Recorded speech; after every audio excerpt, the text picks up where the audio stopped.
You ever get one of those weeks where you feel like the universe is just trying to mess with you? And then suddenly it turns out you're living in the middle of a real-life action movie. Starring your own family? Yeah, that was us.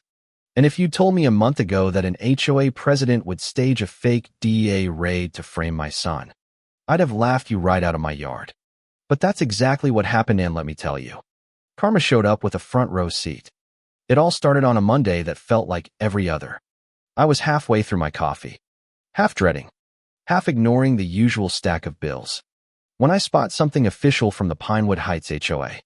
I knew it was bad news from the moment I saw the screaming eagle logo. Nothing says, "I'm in charge," like an eagle with its wings out, staring you down like it wants your lunch money. Grass exceeds regulation height by 0.5 inches. I read aloud, loud enough for the whole block to hear. Violation fee, $50. Now, I've been mowing lawns for 20 years. 15 of them on bases where a blade of grass out of line meant push-ups, not paperwork. Our yard looked just like every other on the block. If anything, maybe greener. Maria comes out, already in her nurse scrubs, takes one look at my face, and just loses it. "You're telling me someone actually measured our grass?" She's shaking her head, already imagining what's next. Fines for the wrong shade of green.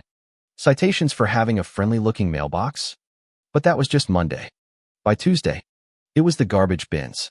By Wednesday, it was an unauthorized vehicle. Never mind, Maria's Honda was tucked in the garage. Thursday, they said we were running a rave in our living room. For citations in 4 days, I started taking pictures, reading the bylaws, tracking every absurd claim. And it didn't take long to figure out half these rules didn't even exist. The rest were so vague they could mean whatever someone wanted them to. I started asking around. Quietly. Mrs. Patterson next door.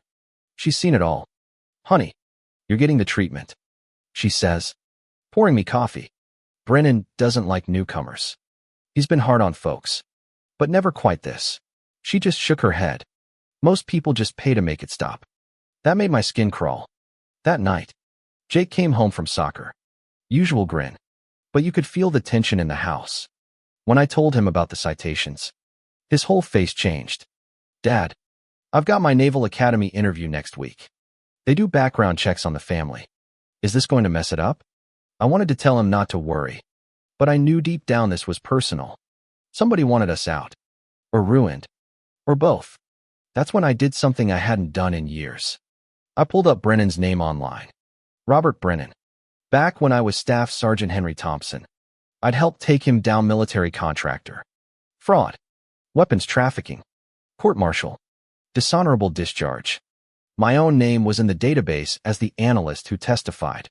My stomach dropped. 15 years. And this man had moved to my block.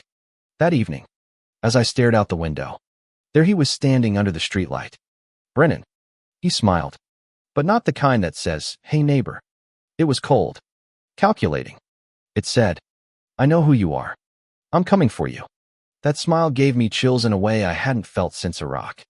Next morning, he's outside my house. All smiles.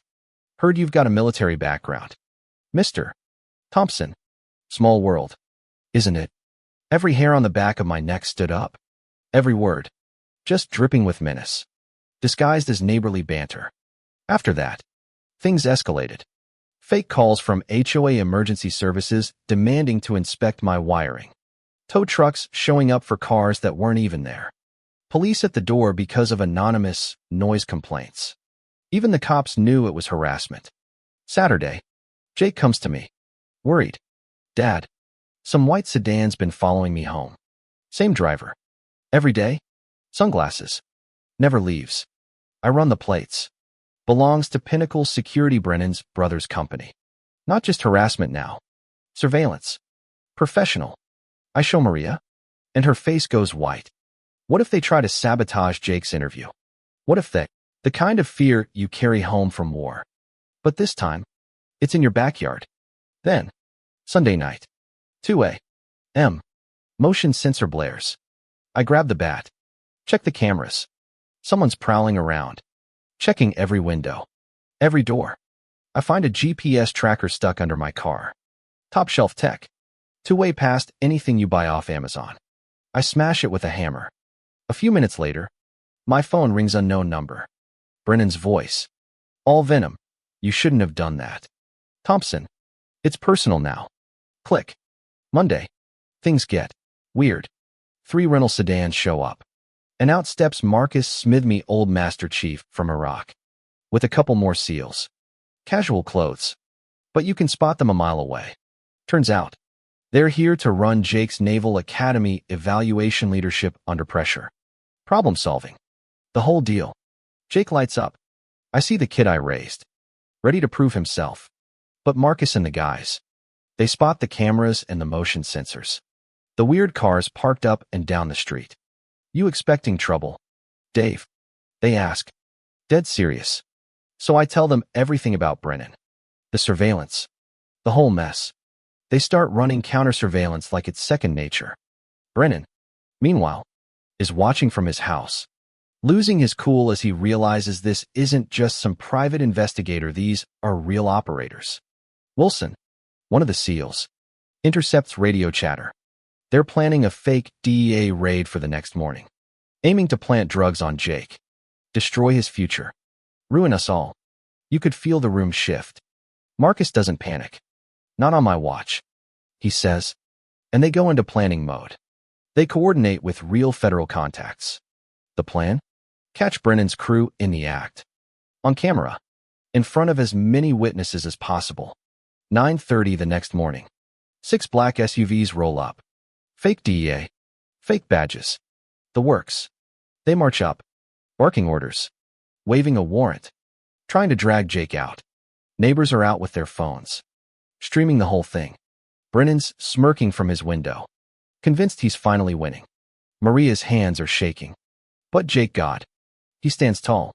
Looks the ringleader in the eye. Asks for ID and legal authority. Just like he's supposed to. Then Marcus steps in. Calm as you please. Gentlemen. This is an official Navy evaluation.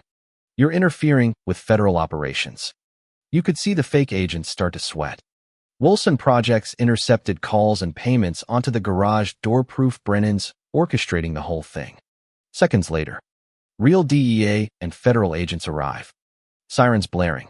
The fakes try to run, but the street is full of neighbors. Phones. Witnesses. Brennan makes one last desperate play, rushing his car for a pistol.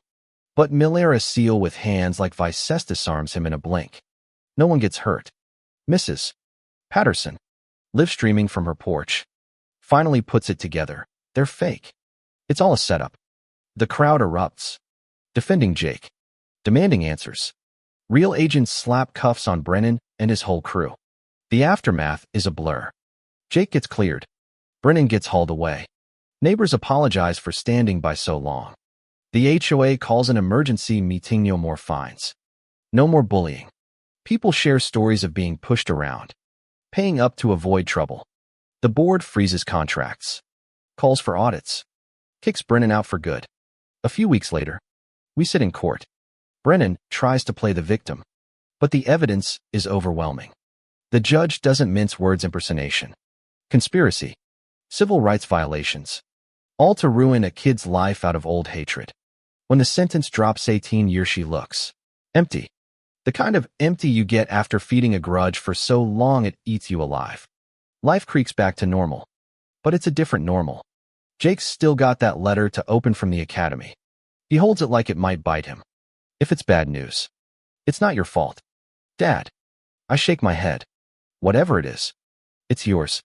You earned it. He opens it. Reads. His whole body just melts. She got in. Maria cries. I hug him so tight my arms ache. That night, Marcus calls.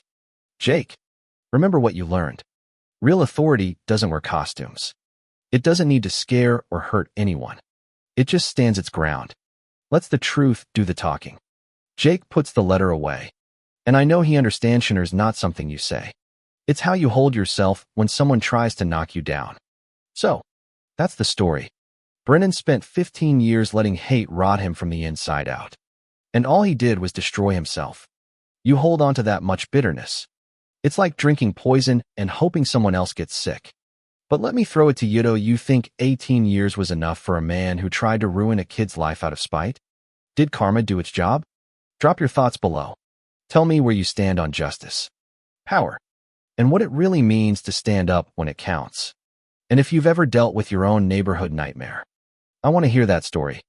This isn't just about one crazy HOA president. This is about not letting anyone else write your story.